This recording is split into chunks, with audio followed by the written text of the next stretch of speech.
If you've been listening to this show for a while, you know that I have been working toward getting some interviews with people that I feel could really provide some significant insight and education around taking these tests, doing better on them, and succeeding toward licensure. I'm excited to bring to you today an interview with an individual that's probably about as close to the horse's mouth as you can get for education around this material. Barton Bott comes to us from past the NCMHCE.com. It's a site where he provides education and support for individuals toward taking the test. He has been doing this for a very long time and has a wealth of knowledge to share. This is a longer podcast than I typically do, but there's a good reason for it. And if you listen to it all, I know you're going to get a lot from it.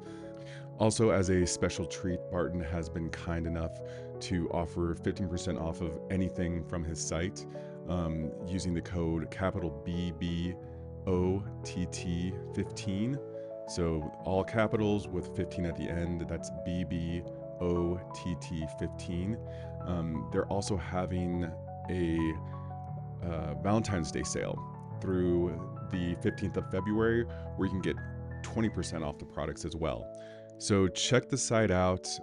I know after you listen to this interview, you're going to want to, and I'm hoping that you can take advantage of those discounts as well to further your studying for the exams. All right, here we go. I'm excited to welcome to the show today, Barton Bott. I think this is going to be a great show for you guys. Thank you for tuning in. Barton, I appreciate you coming on. I know you have a wealth of knowledge to share when it comes to the topic of taking licensure tests and just the topics around psychology in general. So to get started, can you tell the folks a little bit about yourself, how you got into this area, who you are in general? Okay, well, first off, thanks for having me on, Matt. Yeah, as far as my background, it's actually kind of somewhat amusing. In that I spent 30 years in the military, in the Navy in particular, on submarines. But while in the Navy, I was also responsible for a lot of training. I had a couple of tours as an instructor and also was a division director at the Naval Nuclear Power School. So education is kind of something that I've been working on or working in, really amazingly so, for about 40 years now, actually. How I got into psychology is really pretty funny. I had been initially intending to work on my MBA to improve my marketability. I set an appointment with a school. I went down there, and this gentleman comes out and says, are you here for the interview? I said, yes, I am. We talked for about an hour and a half. And after the hour and a half, he said, I am so surprised that someone with your background would want to work in counseling. I said, counseling? What are you talking about? And he said, well, I'm the chair of the counseling department. I said, oh, geez, I was here to talk to the businessman. And he said, well, I did like him, though. We did talk for an hour and a half, and it was such a great conversation. I said, well, how about telling me about your program? And he did. And then after describing it, I said, well, can I possibly do both? And he said, well, how long are you here for? Because I had mentioned I was on shore duty. And I said, oh, 3 years should be enough. He said, all right, let's go up front and ask him. So we went up front and asked the administration if I could do both degrees. And he said they agreed. They were a little reluctant, but they agreed. Now, the first class, as most of us in counseling have had, is basic attending skills. And the chair taught that class. And that night he said, it'd be really good if one of you guys wanted to be my graduate assistant, because the fellow that's working with me now graduates this term. So I raised my hand and I said, hey, I'd be interested in that. He said, you really belong in this program because you're crazy. He said, you're working on 2 degrees. You work all day long in the military. And he said, now you want to do this. And I said to him, well, I'm going to be in school every night anyway, so I might as well, do a little extra. So he said, okay. And he agreed as long as he would monitor me and ensure I did okay. Well, the real interesting part of that story is that gentleman was Dr. Linton Hutchinson, who is the head of counselingexam.com, a website extremely widely used by Yep, I used it. counselors, studying for exams.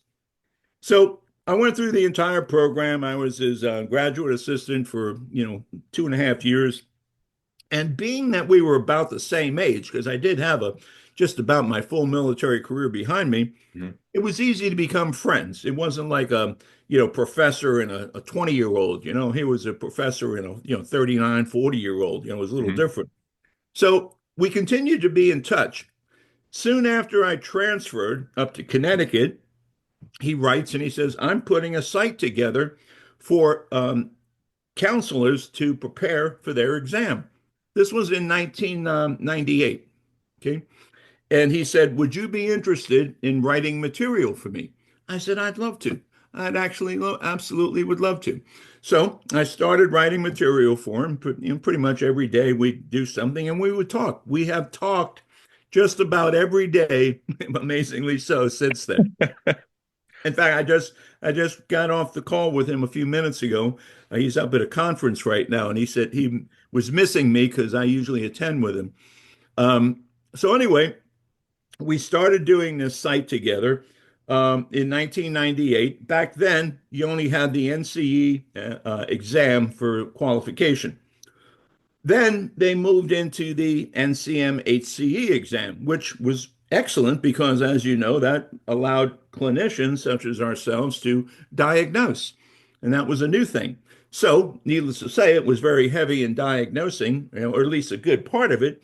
And counselors just weren't used to that. I mean, and I have to admit, there's very few schools that I've experienced where they really do a good job with psychopathology. They just Yeah. don't teach that course very well. So, in any case, we continued to work on this site. And he said, well, when you come home, because coincidentally, he lives in Winter Park, Florida. My base home, although originally from New York, we've had a home here, my family and I, for about 42 years now. And I just live 20 minutes away from him. So we not only do we communicate daily, but we actually see each other pretty regularly. So we started working on that. And then as the exam again transitioned from the what was the uh, information gathering, decision making into what is now the current exam, which referred to as the narrative, Hmm. we started writing, and we actually knew as it was put out by NBCC about 2 years before the first administration that they were, what they were going to do, the general format and such. So we actually started writing questions, narratives, and everything to make that transition about 2 years before the exam was administered, which for the first time was in November of 2022. So it's almost been a little over, almost going on 2.5 years already that we still call it the new exam, but it's Hmm. been a while. And so we just continued to do that. Along the way, we continued to run into people having difficulty. Again, primarily due to the programs at some of the universities and such, and just in general, as adult learners, a lot of times we just forget how to study, Yes. and Uh, or we yes. don't know how to study. If you know Mhm. what I mean. For today, for our life, Yep. we have family, we have children, we have a job, and Yeah. where do we I went back to study? school. I went back to school at 33. I mean, I hadn't been in an undergraduate like class in what, 10 years? Once I went back to school, and yeah, there's a lot of people that were in my cohort that were the exact same way. Hadn't been in a classroom in a decade. So yeah. Well, in fact, the the interesting thing, as I said, I had transferred. When I did transfer, after finishing the graduate degree, I was at the sub base in Groton, Connecticut. And I used to work in the Navy in the daytime and then go to a clinic, work all night, Monday to Friday, and then all day Saturday. So my first license was actually in Connecticut. Okay. And then fortunately, my last tour was in southeast Georgia, just above Florida. So I Hmm. ended up getting a license in Florida. Back then, even, they still had reciprocity, and it was a little easier. Georgia was terrible to try to get a license. Oh, So I really? got a license in Florida. So actually, I've been licensed now. Well, I was 42 when I got my first license. I'll be 74 this year. So been working in the business for a couple of years, you know. Couple of years. Yeah, and but that's pretty much it. And then again, so what I was saying is that we ended up finding a lot of people having difficulty in studying. The site, which of course, and I am biased, I will admit, there's a lot of other programs out there that are equally good. But that's my favorite site, and it does cover just about everything you would need to For your prepare for the license. exam. But it only has essentially one modality in regard to how it teaches, because it's either you watch occasionally a video and then you read. Okay. Mhm. It's almost sort of like the didactic chalk and talk that you would see in a classroom. Well, a lot of people really need to be able to ask questions right then and there in order to gather and understand the information. So it was decided that I would develop my own site, which was is now called passthencmhce.com, where we do weekly lectures, weekly workshops, webinars, narrative, what we call narrative mapping, or we break down a narrative every Wednesday evening, uh, going through every question. What's the question? What's this answer? Why is this good? Why is this not Awesome. good? And so that's what we've done, and we've been doing that now for I don't know, going on 9 years. And this will sound very amazing, but someone just asked me yesterday, honestly, how many people do you think you've serviced already? I said, well, we've averaged between 1,500 and 2,000 students per year. So we've serviced between 12 and 15,000 students since the time I just started passthencmhce.com. Mhm. And yet I still collaborate with Dr. Hutchinson because I use all of the narratives from counseling exam in my training when we do narratives. Many times I'll prepare topics. Psychopathology is the one that my favorite actually. Yeah. Um, and so when I do that, I'm referencing the DSM. I prepare my own little guidebooks, reference books, which I do pretty much for all my workshops. Mhm. And then if there's a narrative associated with it, then I'll go over to counseling exam, and that's what they'll be seeing on my screen as we go through it. Kind of like a theory to practice, which I always like to do. It's kind of a concept I learned in the Navy, where it's important to learn, but unless you actually learn how to apply it, sometimes the learning part doesn't do you any good. You have to actually have in a sense, a hands-on, and that's what we found the narrative review did for the students. And I also operate, much as you and I are talking right now, every workshop and narrative review that I do in a meeting format. So people can ask their questions right then and there, and get the answers. And then if they can't or don't ask the question, then they can always get in touch, and we respond within 24 hours to any question Wow. that anyone would write to us. That's So great. that's it in a nutshell. In a nutshell, I think that's one of my favorite stories of how somebody got into therapy that I've heard so far Well, over the years. counseling. Most of the people I know didn't fall into it nearly as well as you did. Um, and what an amazing resource. I wish I'd had your resource around when I took the test. I did use the counseling.com website. That was my main form of studying, but a lot of the things that you brought up, like those were several of the things that I kind of wish I'd had because it is. I think one of the things that people find out when they start studying for these tests it's pretty much a very lonely endeavor. You're taking some time, again, busy professionals. A lot of us were older going into this, already had families, things like Right. that. And, to have a couple of times a week where you meet with a group, it was extremely difficult to do. So to imagine um, studying for this test, it becomes this very lonely endeavor that you just kind of like are doing yourself, doing all the readings, going over Right. and over and over again, kind of hoping that you absorb something versus being able to have something that's a little bit more active, active learning, when it comes to how do you take this stuff in. Because I don't think necessarily people forget their classes after they take all this stuff, but it is a bit of a a bit of a knowledge enema when you're going through The saying, there is a there. saying out there. I'm sure you're familiar with it. If you don't use it, you lose it. I mean, Exactly. that's the case. And more importantly, too, why the exam is challenging in so many ways.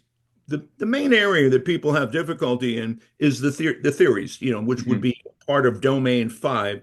And the reference that NBCC gives you is a textbook by Corey and Corey on, theories of counseling and psychotherapy. I think those guys have been writing the textbook for 40 years themselves. I mean, that's their area of specialty is counseling and psychotherapy textbooks. And you look at that book, and in there's 16 theories, 16 theoretical orientations, starting from psychodynamic right up until what they refer to as postmodern, which would include, I guess the most recent in the book would be like solution focused. But surprisingly so, from the feedback, and it's not like I ask people because it's unethical to actually say what was on your test, but people do post information online, and Mhm. I have to admit I have no problem reading it. Yeah. So I do, and I recommend actually joining some of the study groups online just for that purpose. You get a lot of good info. But in Hmm. any case, what people started posting is that, well, there's a lot of motivational interviewing. Oh, okay, that's not necessarily covered, although it's been around, since 60 years. Miller and Roenick, developed it some time ago. But then ACT. ACT is not even mentioned in this text. And yet, that's a pretty popular area to be questioned on as well. Hmm. So what not only so you're looking at basically about 17 to 18 theories. All of them are not focused on quite as much as the others. There's a Right. good handful of 6 to 7 theories that you would see the most. So the emphasis should be on those. But I always say you need to know the purpose of each of the other ones, and then learn essentially once you learn the purpose, you can then look at the choices they give. Let's say if they were to say from a psychodynamic perspective, you look at the choices and you just say to yourself, is that a psychodynamic term? Is that one? Is that one? Is that one? Because they kind of jump out at you. Hmm. And that's kind of how I recommend, learning all of the different theories. But we also found that having a study buddy, as you said, it's a lonely process. Having a study buddy or a group where they come like kind of like group therapy. Instead of having therapy, they come to a session every Wednesday night. Oh, it's Hmm. narrative night. And there's another thing that, I'm sure you know it and people know it. Yeah, and you said it. We're all adults. We all have other jobs. And you come home. We recommend doing 2 to 3 narratives a night, in addition to some of what's referred to as the mini narratives. So, as a minimum, you're doing 10 narratives a week from Monday to Friday. Yep. And then you see any one narrative is not going to be indicative of what your knowledge is. It's going to tell you didn't know this question on this narrative. But when you add up the scores for all 10 narratives, you'll start seeing a picture, and that picture is going to paint. I need to work on this domain. I need to work on this domain, and then you have a focus of where you need to put your attention. Yeah. But again, where you need to put your attention, Yes. and people don't do it. I mean, you come home, you're tired. Oh, the last thing I want to do tonight is narratives. I'll do 3 or 4 tomorrow to make up for it. Right. And then what happens? Tomorrow comes, you don't do it. So there's kind of a saying that I say, uh, part of doing well is essentially staying focused, being committed, and having faith. And that faith is faith in yourself and your ability to and pass the test. And that a lot of people are lacking that, because they've run into roadblocks. They've taken the test in some cases multiple times, and Mhm. what could be more discouraging? Yeah. So you have to overcome that a little bit, but recognize you can. I always said that when I saw a person that missed a test, passing that is, 1 point, 2 points, even as much as 6, 7 points, they knew more than enough to pass the exam. It was nervousness. It was they ran out of time. It was the amount of reading. And a lot of times it was the second guessing that they do. They Mhm. think too damn much and, they don't go with the gut. And so it's, kind of interesting. It's been a lot of fun doing it, mainly because of the results. When you see the positive results, and we have a relatively high pass rate, for people that work with us. So, that's very rewarding. And for me, I think I had mentioned to you one time when we spoke, what my wife and I do is we run an animal sanctuary. So all the money that I make from pass the NCMHCE.com, it goes towards taking care of animals. It's not like, Love I that. have to do anything. And I just love it. I just love doing it. And Love that. like this coming weekend, I'm starting a 3-week program specifically on DSM, and I'm referring to it as the critical diagnoses that sort of every counselor needs to know. And I'm going to look at basically areas specifically psychodynamic, schizophrenic, starting at the top, bipolar related, depressive disorders, all of the anxiety disorders, OCD and related, and personality disorders. Now, Mhm. that's not all of the ones that you are going to see, but that's going to cover probably 80 to 90% of the diagnoses you're going to see. And that's based on prevalence. Who's going to walk off the street and into your office? So not only is it going to help you, in my mind, going to help you on the exam, but it'll also help you in practice. And I've gotten feedback. There's one young lady who now, phenomenally, she has offices at Ohio, Texas, and Florida, Whew. and she Wow. was a student of mine, 8 years ago, and blew me away. She's doing so well. Another gal up in New York, really big, and it was just by continuing to essentially learn the process and stay with it. Hmm. Learning is a lifelong process, Yes. Yeah. regardless of what field you may be in. So, Yeah. This is great. So many things you said that just like really resonate with me and how I think about learning. Um, one of the things that I think becomes very intimidating for people, especially when they're first starting to study for these exams, is just the sense of the amount of things that they think they need to learn.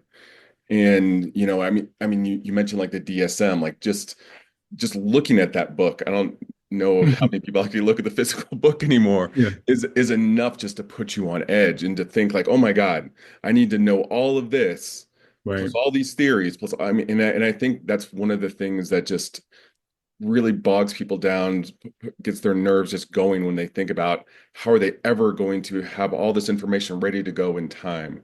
When you think about somebody just getting started off with their process of learning toward taking these licensure exams, what do you like? What are your thoughts around like strategies that they should take? What are your thoughts Okay. around how they should how Well, they should just approach how they should approach it to just whittle things down to a place okay. that Well, makes it more manageable? everything you just said, I mean, that couldn't be more true. People are just simply overwhelmed by the amount of material. I mean, the test is essentially covering what we learned in graduate school. Okay, Yeah. it took 2.5, 3 years, 3.5 years for some people. It's a lot of material. And you go to either one, well, you go to counselingexam.com, let's say for an example. Just about everything that you would need to know is sort of referenced on that site. And when you go to that site, people go, "Oh my goodness, where do I start?" Well, coincidentally, he has a button there where it says "Start here." Yeah. So that's a good place. I mean, You that go. helps. You wouldn't believe the number of people that are on that site, and then they come to me, and I said, "Well, did you go to Start here?" And they go, "No."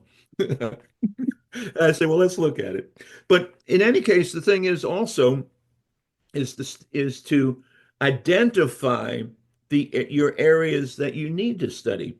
We don't necessarily need to study all of the domain material. I mean, ethics, as an example, which is primarily domain one. I would like to think if you're an intern and have been an intern for 2 to 3 years or more, in addition to graduate school, you might probably have a good handle on ethics. I mean, I would hope so. You see it, clients. Okay. So we'll say that. So, well, so maybe I need a refresher on ethics, Yeah. but in-depth review, maybe not. Then when it comes to domain two, intake, assessment, and diagnosis. Well, you're doing some kind of intake. And certainly that varies per agency. In some cases, a biopsychosocial may already be completed. And then when it's handed to you by the client, you look for what's missing. What didn't they fill in? And then those are some of the questions you ask. A good mental status exam, just admittingly, a subjective overview that you yourself are doing, 5-10 minutes. And my belief is that if you have a good biopsychosocial, a good mental status exam, you can just about come up with just about any diagnosis. Now, how do you do that? It says, oh, come on, you got to be kidding. Just as you just said, the DSM, in particular, DSM-5-TR, the fattest one I've been working with it since DSM-3. So we got three, I lug four, that thing five. around. Yeah. I have all of them sitting in front of me, and there's five. So one tip in regard to diagnosing, I say, okay, this is a place to start. Look at, just as I explained the course I'm doing over the next 3 weeks on each Saturday, the diagnoses that you see the most often, those are the ones you're going to see on the exam as well. And so what should you learn? Do you need to learn criteria 1 through 10, or all the personality disorders? You need at least 5. Think of major depressive disorder, that distinct 2-week period, then 5 out of 9. Oh my goodness. Yeah, exactly. But here's the tip. Here's a little trick. For the beginning, and in the beginning, learn criteria A. If nothing else, learn criteria A for the major diagnoses. Why? Because I don't care what diagnosis it is. If you do not meet criteria A, it's not that diagnosis. It may seem to be, but it's not if criteria A isn't met. So that's a good place to start. One thing that, I don't know, it really actually annoys me in regard to all these programs, not only, I mean, obviously I had psychopathology in my program, and then I taught it for a couple years in a university, is that most schools, they don't teach the book. It's like people in half the time don't even have to buy it for what they teach, But the thing is that, so you go through, you learn criteria A. And when you are doing an intake, what you are actually doing to determine a diagnosis technically is referred to as a differential diagnosis. That's your interview. And that's what they teach. The psychologists, the clinical psychologists learn how to do a differential diagnosis. That's what you do during intake. And so what does that entail?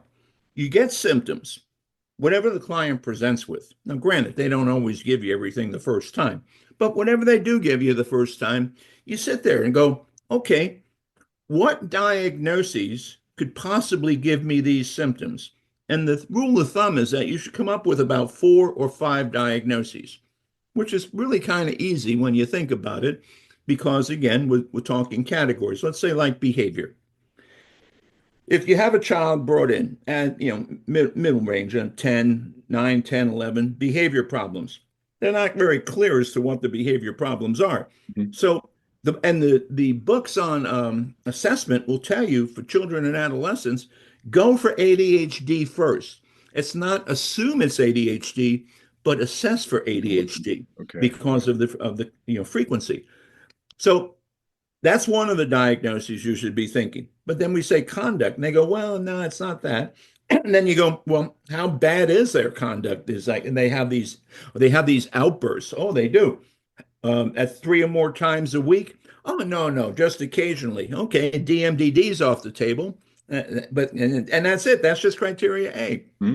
And this is because when you come up with that list of 4 to 5 diagnoses, that is what guides your interview.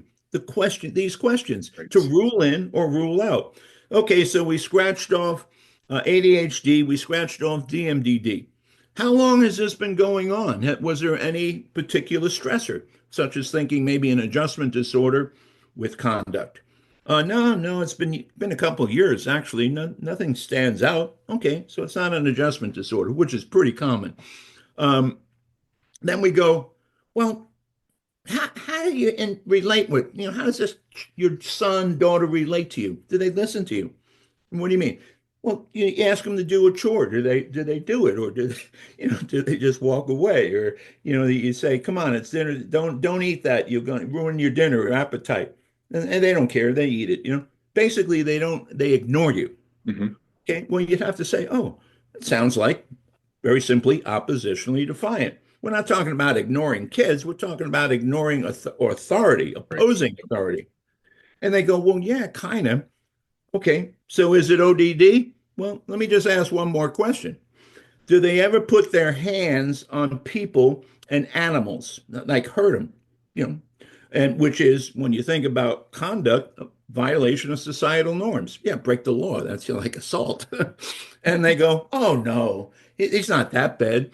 Okay, well, it's not conduct, and it probably is ODD. So now, I don't care how long I've been doing this. I never make a diagnosis. I come up with one. Right.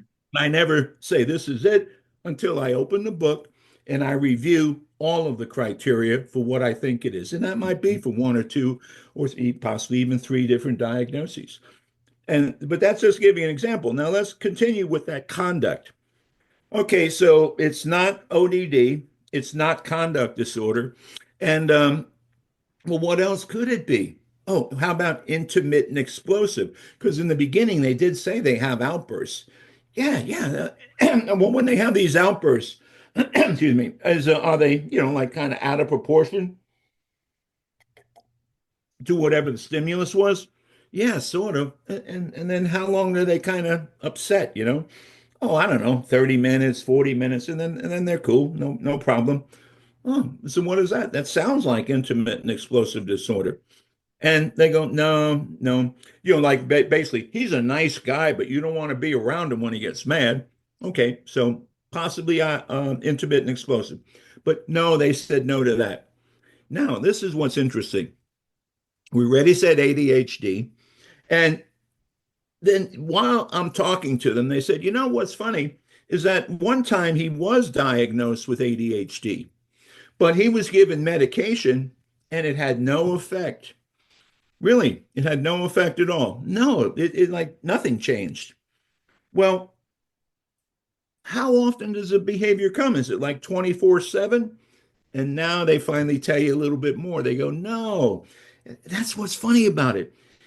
It kind of it comes in episodes. Hmm. Oh, episodic. And now you're into bipolar and related. And believe me, up until the mid to late 90s, I remember going to a workshop in 1996 Hmm. where they were trying to convince, it was DCF put it on in Orlando, trying to convince counselors that, yes, children and adolescents have bipolar. Because people up until that point, oh, no, you never even think of that, nor psychoticism. But just on the aside, think about this: if there's a genetic predisposition, not saying it's a guarantee, but if there is a genetic There's a predisposition, why chance. can't it come out in a kid or an adolescent? Boom. Okay, so Correct. enough on Yeah. that one. But the bottom line is that so then you see the medication was given, had no effect, and then they finally admit, yeah, it's kind of episodic. And then you look into bipolar and related potentially for children and adolescents. But that's how it can go down. And Do you need to know and think about all the diagnoses I just mentioned? I probably could fill 20 pages of material, Easy. Yeah. but a few questions is all you really need because Right. those few questions meet and match up to criteria A. There's a book, and it's a structured clinical interview, which if you're going to, in the beginning, use any kind of interview, structured, unstructured, it should be structured. Use it as a guide as you learn. And that is I call it the SID 5, structured clinical interview for DSM 5, right? And what's funny about it, it's a 94-page booklet. It's printed by APA. So, it goes hand in hand with DSM. But the thing about it, oh, 94 pages, how could I possibly do that during an intake? You don't do the whole 94 pages. Right. You do just as I did. What are the presenting symptoms or problems? That will lead you, depressive disorders. You start out with depressive disorders. And guess what they ask you for the first question? Does he kind of have lost interest in things he used to like doing, pleasure or interest? Or is he kind of sad, most of the days, nearly every day? Oh, Hmm. yeah, you have to have one of those for major depressive. And usually you'll see both. And if the answer is no, okay, all of the other criteria associated with MDD, you bypass because it's no. And that's how the SID 5 is. No, go to question 16. And now maybe I'm looking at a persistent or something else related. You know, and that's a really great book. And even on the back, it says, wonderful, wonderful for learning how to do intakes and how to learn assessments and, rather assessing for diagnoses. It's a great book. That's great. I'm definitely going to look that one up. One of the questions I have for you to kind of wrap some things up is, what is your biggest advice or just around encouragement for people looking to take these tests, getting prepared for these tests? Well, I think that I can't see how anyone at all, excuse me, from the brightest to the, needs the most work, how anyone could even think about preparing for the exam and not practice doing narratives, at least to some degree. What many people have found, sort of going in blind, at least initially, the initial cohorts that went in and such, they ran out of time. They didn't even get to finish the test because of all of the reading.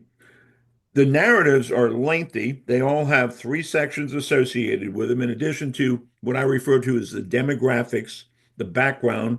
Then there's a session, sometime later, another session, and then sometime later, another session, with new information being provided in each session. You see, that's what actually allows the NBCC to test the depth and breadth of the curriculum because it's not 1, 2, 3 sessions in a row, 3 weeks. It could be from week 1 to week 16. So, and circumstances, as we know, change. So you have to do narratives for 2 reasons. To get used to the amount of reading is one, particularly for those students that we have, in my experience, as far as people that have come to my workshops with English as a second language, it's like 50% of my, I'll call them clients or students. That's the case. And if someone who doesn't have English as a second language has difficulty reading, think about someone who, where English is not the primary language. Mhm. So learning and practicing to get used to the reading is very important. Okay. And the second thing is understanding the questions. Dr. Hutchinson came up with this thing he calls narrative mapping. We used to have one we called simulation mapping, which was for the oath exam.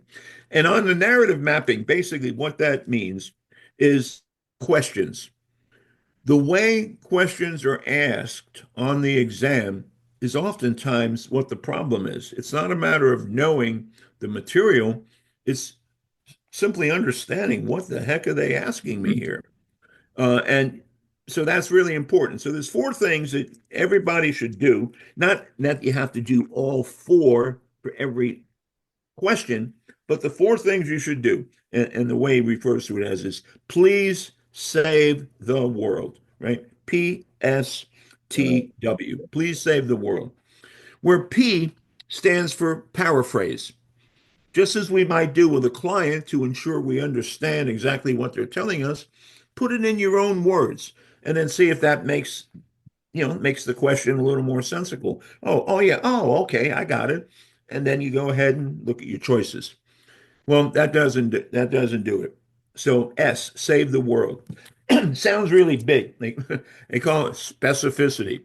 Well, basically, specifically, what are they asking? And it really gets to be a little easier here. Is it a narrative-based question? Meaning, is it specifically about the information provided in the narrative, or is it a general knowledge question? Mm. And then, in addition to either being knowledge or narrative specific, you also have what's referred to as a cloaked question. It Mhm. sounds like it's narrative specific, but in actuality, it's just a knowledge question. Here's an example of that. Client, and you always get a provisional diagnosis. Say, oh, well, I don't need to study diagnoses. And no, you do, because they give you more information and say, based on the new information, what would be the revised diagnosis? Or they'll ask you, knowing it, what are the differentials and such. So you still need to look at that book. But so we have what? Knowledge question, narrative specific question, cloaked question. Looks like narrative, but it's really knowledge. So you get a narrative.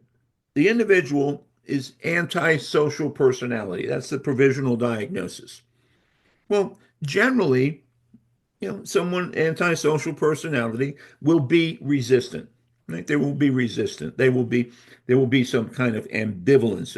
And in this particular narrative I'm thinking about, client goes, man, I don't care about this counseling. I'm only here to meet the requirements of probation. Mhm. Oh, he simply told you.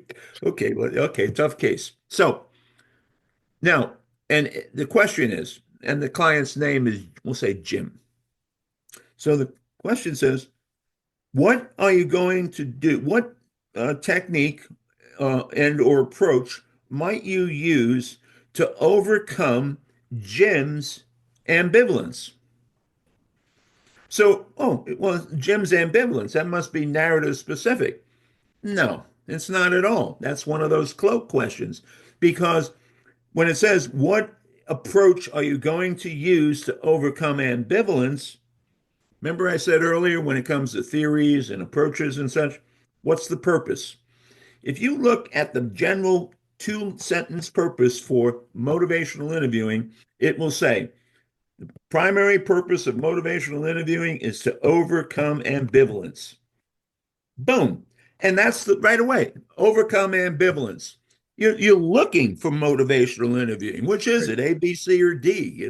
Mhm. So that's really important. And That's great. that happens. Yep. And that's how they sort of mask what appears to be, again, narrative specific, and it's not, it's just knowledge. And that's really, really important to figure that out right away, Mhm. because I don't care who you are, myself included. If I were to just read narratives, let's say this is the way it was. You read the narrative. Let's say every question was narrative specific. Well, what would you typically tend to do? You'd read it, you'd read the question, and then you'd be turning your head back to the narrative because the answer must be in the dialogue that I just read. Mhm. Well, people will still do that on this test when in fact it's just a knowledge question, and they immediately want to look at the narrative. Think it. Got to get out of that, break it, because that's wasted time. Mhm. It's wasted. It's a knowledge question. What's the answer? Next question. And then don't overthink it. On the exam, you're given essentially 18 minutes per narrative. There's about, there's 11 narratives, 10 of which are scored. One is always trial, so that they can, improve their question bank. But when you look at all the time you're given, and the number of narratives and the number of questions, anywhere from 143 to 150, you got about 18 minutes. You don't have time to think. But what do people think? B. It's B. And then then that devil inside of him goes, "Are you sure it's B? Maybe it's not Yep. B." And, and now they're spending valuable time, really, looking at other answers. Hmm. I'm not saying any one question isn't important, but sometimes, and hopefully not a lot of them will be like that. Sometimes we're all going to get a question where you go, "What the heck are they asking here?" Yeah. So what do you do then? Try to eliminate some of the answers, some of the choices. And Yes. each time you do, because unlike the other exam, there's no negative points or negative credit if you get a wrong answer. It's just you get graded on how many correct answers you have out of the 100 questions that are scored. So if you get 60 right, your score is 60. So one question. Don't spend 5 questions amount of time on one point. Ideally you are, a bit prepared so you can move on. And then you can always go back as long as you're still in that section.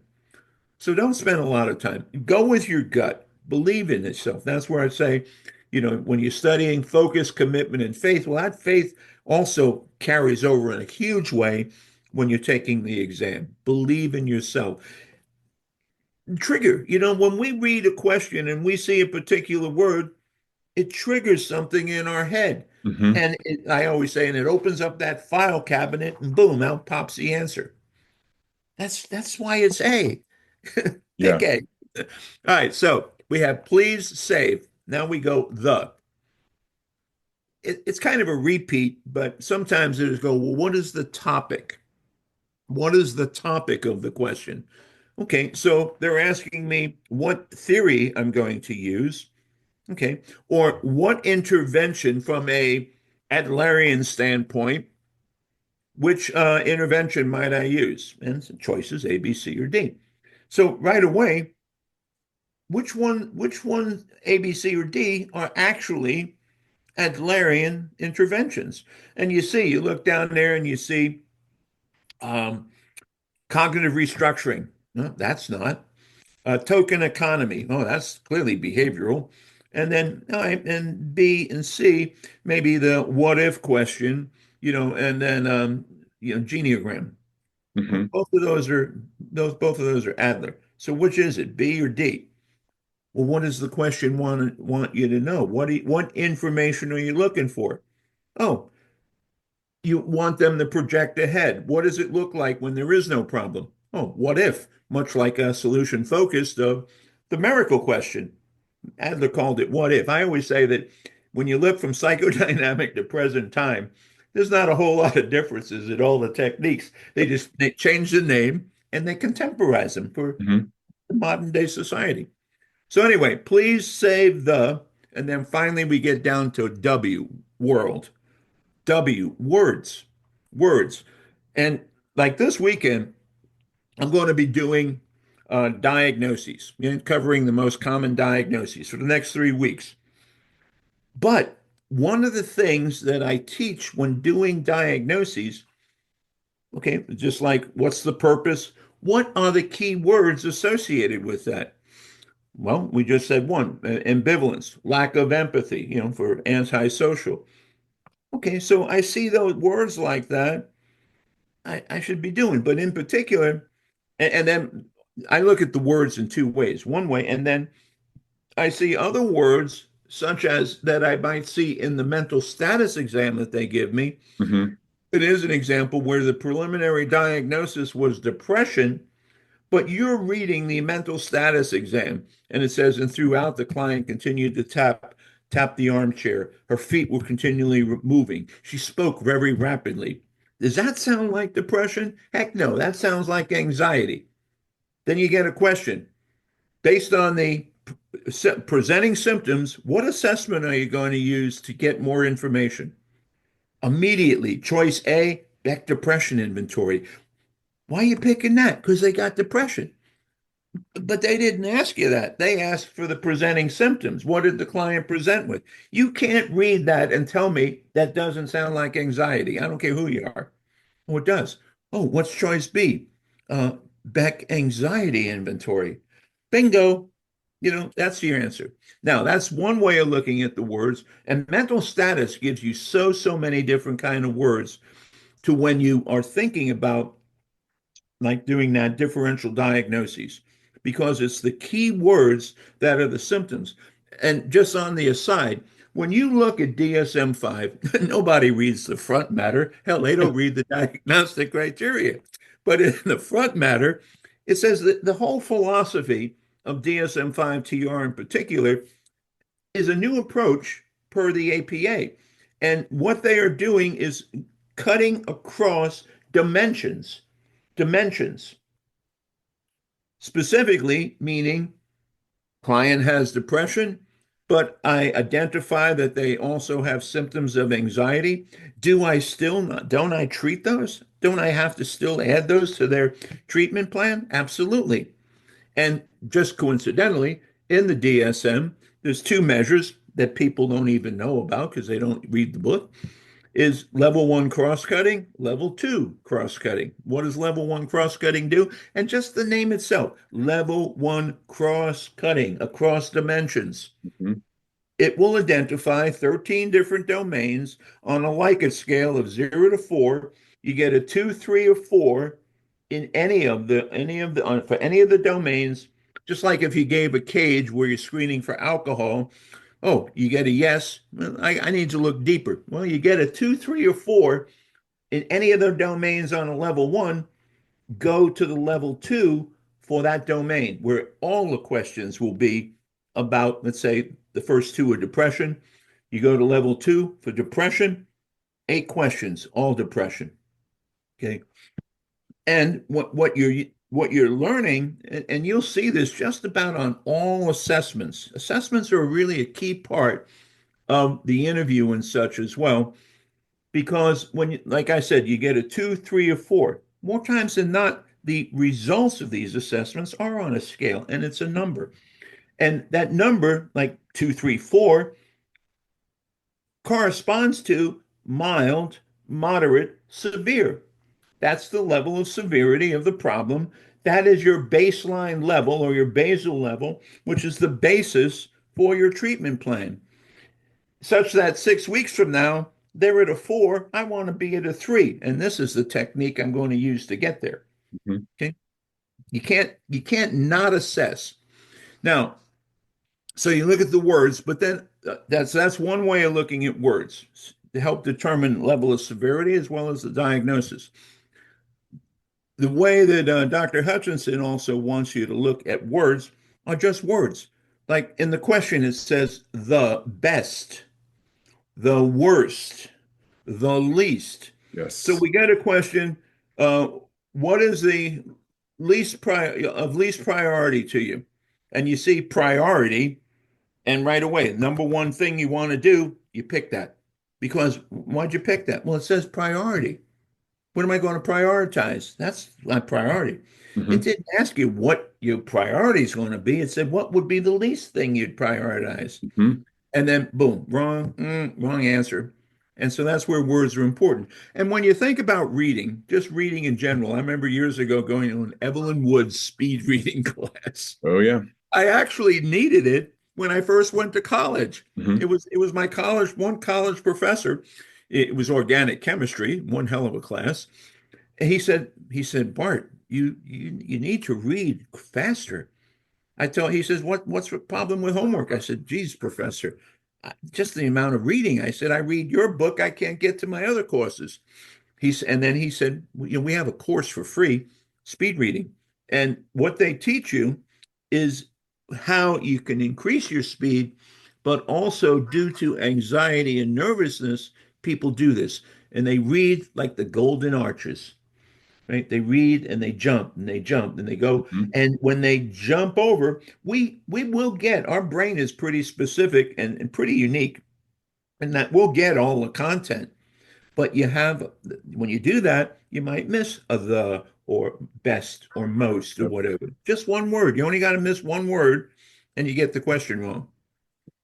So, and that's why do you do that? Because of anxiousness. So you want to have a good rate for reading, but at the same time, stay focused to, Great what are you question. reading? Yes. I know a 1 minute question and a 10-minute answer. I mean, this is one of the things I really liked about what you said. Um, it gives people some sense that there is a way to take this test that will make you successful. And I think that's one of the problems with tests in general. Yeah, I'm thinking back to every standardized test I've ever taken. Shoot, a lot of the tests I've taken all through undergrad and grad school, high school even, is people will get into them. I would get into them, and oftentimes the brain go, "There's no rhyme or reason to this. What are you doing? Like you just have to memorize everything and know everything in order to do well on this." But, from what you said, there is a way that you can prepare yourself to understand how to take this test that's actually going to work in your favor. And I think that's one of the really nice aspects of being able to look at this test and just demystify it. It's not yeah, this, it doesn't have to be this like scary barrier to you becoming a licensed professional. It is this thing that you can learn how to take and learn information around it in a way that isn't just a knowledge dump, or you feeling like that you have to have do this knowledge dump in order to do well on it. I think that's very comforting to know. A lot of people, I think, can take comfort from that. well, Dr. Hutchinson and I oftentimes we've said to people, "Oh yes, it's an extremely important test." As you say, it's it's going to determine if we get licensed or not. But son of a gun, it's a test. It Right. is just a test. It is not anywhere indicative of your level of Yeah. knowledge as a clinician or anything. It's just a Who test. you And are as a just as I person. said Yeah. earlier, 90 to 95% of the people that have come to me for help missed passing once, twice, whatever, because Mhm. they didn't seek direction. They attempted to do it on their own. Basically, we call that winging it. They went to wing it. And yet they had more than enough knowledge to pass. It's just they didn't know really how to apply that knowledge Mhm. or break the questions down, as you just said, to where they go, oh, I do know that. Yeah. And on that note, where can people find you and the service that you offer them? Oh, okay. Well, we have a website. It's pretty easy. Pass the NCMHCE.com. Okay. Pass the NCMHCE.com. We we sort of, just as counseling exam, we have a guarantee, and that is if you don't pass, you can come back. Any product that you use, you can use. And in fact, when someone signs up for a class we have, I also have on-demand videos. So you don't like say Saturday is your Sabbath, you can't attend on Saturday. You can still get the video and you can still write to get answers one-on-one for questions. But the thing is that let me say, I had a thought here and I lost. Oh yeah, so passthencmhce.com, and that's it. We have live workshops. Last year there were 2 weekends I didn't work. Christmas weekend and prior to New Year's. Wow. Every other weekend I did. I love this stuff. I Yeah. don't do it. I I do it I because I can love tell, it. and I think everybody else can tell too. Yeah. Which is it's really refreshing to hear that there's somebody like you that's on people's side to help them advance in their professional lives. Thank you so much again for taking some Oh, time my here to pleasure, talk to Matt. us. Like I said, I would love to have you back on the show at some prior date because I know that there's going to be lots of questions coming from this episode. People are like, "Oh, could you get more into this? Could you get more into that?" But Yeah. yeah. Any closing words? Again, thank you for for having me on and letting me talk about what we do and also things that everybody can do in order to do better, because that's what it's all about. Awesome. All right, folks, thanks for listening to the show. And until next time, keep studying.